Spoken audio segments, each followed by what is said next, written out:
Hello बच्चों, good morning. आज मैं आपको पाठ 9 का प्रश्नोत्तर और अभ्यास कराऊंगी। हमने इस पाठ का सार बताया था, आपने पढ़ लिया होगा। कान्हा अभयारण्य से पत्र, जहाँ पर कान्हा अभयारण्य का मनोरम वर्णन किया गया था। चलिए आज शुरू करते हैं इस पाठ का शब्दार्थ है, इसको आपको कॉपी में लिखना है। कहानी नहीं लिखनी है, सिर्फ प्रश्न उत्तर, शब्दार्थ और जो सही गलत करवाएंगे वो लिखना है और याद करना है। सिर्फ मैं पहले वीडियो में जो पढ़ाती हूँ उसे आपको पढ़ना रहता है, अच्छे से समझना रहता है पाठ को। चलिए शब्दार्थ शुरू करते हैं। सहज मीन्स सामान्य रूप से, अनगिनत मीन्स जिन्हें गिना न जा सके, अभयारण्य मीन्स ऐसा स्थान जहाँ पशु पक्षी खुले रूप में घूमते हैं। प्राचीन काल मीन्स पुराना समय, व्यवस्था मीन्स इंतजाम, वन स्थली मीन्स वन का स्थान, असंभव मीन्स जो संभव न हो, मनोहारी मीन्स मन को अच्छी लगने वाली, निर्भय मीन्स निडर या बिना डरे हुए। फिर से रिपीट करते हैं।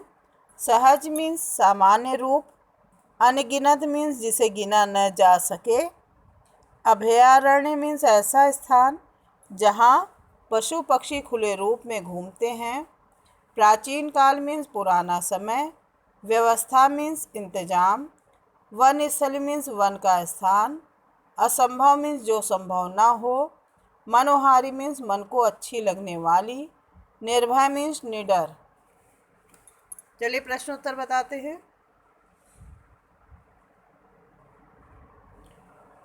प्रश्नोत्तर में पहला प्रश्न है, लेखक ने कान्हा में वनराज को किस प्रकार देखा? आंसर है, लेखक ने कान्हा में वनराज को खुले घूमते हुए देखा, यानी खुले रूप में देखा था। वो किसी पिंजड़े में बंद नहीं थे, वो स्वच्छंद होकर घूम रहे थे। सेकंड क्वेश्चन है, कान्हा में कौन कौन से वन्य पशु दिखाई देते हैं? आंसर है, कान्हा में हिरण, बारहसिंहा, छोटी सींगों वाली नीलगाय, रीछ, भैंस, चीतल, वनराज सिंह और हाथी, बाघ आदि दिखाई देते हैं। फिर से, कान्हा में हिरण, बारहसिंहा, छोटी सींगों वाली नीलगाय, रीछ, भैंसे, चीतल, वनराज सिंह, हाथी, बाघ आदि दिखाई देते हैं। आंसर फिर प्रश्न नंबर ग, कान्हा की वन स्थली कैसी है? आंसर है, कान्हा की वन स्थली अनेक रंग बिरंगे फूलों से सजी और घने वृक्षों से भरी हुई है। फिर से रिपीट करते हैं। कान्हा की वन स्थली अनेक रंग बिरंगे फूलों से सजी और घने वृक्षों से भरी हुई है। प्रश्न नंबर घ, ऋषि मुनियों के आश्रम में प्राचीन काल में पशु पक्षी कैसे विचरण करते थे? आंसर है, प्राचीन काल में ऋषि मुनियों के आश्रमों में पशु पक्षी निर्भय होकर विचरण करते थे। प्राचीन काल में बच्चों पशु पक्षियों को किसी चीज़ का डर नहीं रहता था, वो एकदम निश्चिंत होकर और बिना भय किसी प्रकार के डर के वो घूमते रहते थे। प्रश्न अंगा है, कान्हा अभयारण्य कहाँ स्थित है? वहाँ पर कैसे कैसे पहुँचा जा सकता है? आंसर है, जबलपुर से 160 किलोमीटर दूर मंडला होती हुई चिरई डोंगरी से पक्की सड़क जाती है। वहाँ से लगभग 1 घंटे में अभयारण्य पहुँचा जा सकता है। आंसर बुक में भी दिया हुआ है कि अभयारण्य कैसे पहुँचा जा सकता है। तो कान्हा से केवल 160 किलोमीटर दूर जबलपुर से मंडला होती हुई चिरई डोंगरी तक पक्की सड़क जाती है। वहाँ से लगभग 1 घंटे में कान्हा अभयारण्य पहुँचा जा सकता है। फिर प्रश्न नंबर 4 है, यह पत्र किसने लिखा? किसको कहाँ से लिखा? 3 प्रश्न इसमें मिले हैं। यह पत्र किसने किसको कहाँ से लिखा?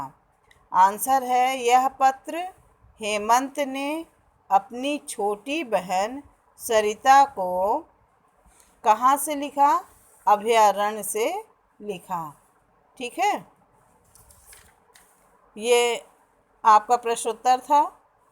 अब है सही कथन पे सही का निशान लगाना है। क्या है? अभयारण्य में पक्षियों की संख्या कब बढ़ जाती है? शीतकाल में, ग्रीष्मकाल में या वर्षा काल में? आंसर होगा शीतकाल में। अभयारण्य में पक्षियों की संख्या शीतकाल में बढ़ जाती है। ख है, पहाड़ी इलाके की ओर बढ़ने पर क्या मिले? चीतल, सांभर, भैंसे। तो पहाड़ी इलाके की ओर बढ़ने पर सांभर मिले थे। सांभर पे टिक करिएगा। कान्हा में प्रवेश के लिए पास कहाँ से बनवाना पड़ता है? तो कान्हा में प्रवेश के लिए पास मंडला के वन विभाग से बनवाना पड़ता है। घ है, हवा की गति से कौन भागते हैं? आंसर है हिरण। अंगा है, प्राचीन काल में पशु पक्षी कहाँ निर्भय होकर घूमते थे, विचरण करते थे? तो ऋषि मुनियों के आश्रम में। प्राचीन काल में पशु पक्षी ऋषि मुनियों के आश्रम में निर्भय होकर विचरण करते थे। फिर नेक्स्ट बच्चों है आपका रिक्त स्थान। रिक्त स्थान में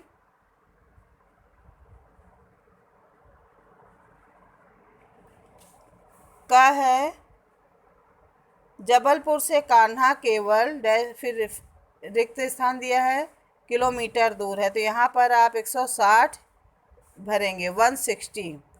जबलपुर से कान्हा केवल 160 किलोमीटर दूर है। खा है, यहाँ हमने की सवारी लिया, तो जो 2 जगह खाली हैं, तो यहाँ पर हमने पहले में भरेंगे हाथी की सवारी का, दूसरे में भरेंगे आनंद, तो मिलाकर सेंटेंस हो जाएगा, यहाँ हमने हाथी की सवारी का आनंद लिया।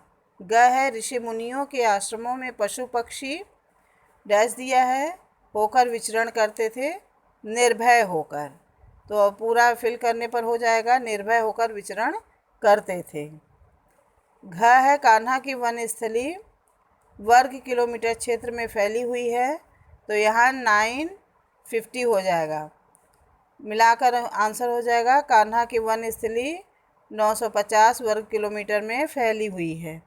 अंगा है, कहीं डैश हिरणों का डैश दिखाई दे जाता है, तो पहले में भरेंगे चंचल, कहीं चंचल हिरणों का, फिर दूसरे में भरेंगे झुंड, तो हिरणों का झुंड दिखाई दे जाता है। अब बच्चों चौथा क्वेश्चन दिया है आपका, आ शब्द लगाकर विलोम शब्द बनाना है। जो शब्द दिए हैं उसके पहले आ शब्द लगा देने हैं। आ शब्द की सहायता से आपको विलोम शब्द बनाने हैं। संभव का असंभव, धर्म अधर्म, न्याय अन्याय, योग्य अयोग्य, ज्ञान अज्ञान, जो भी वही शब्द उठा के लिखना है, लेकिन उससे पहले छोटा आ जोड़ देना है।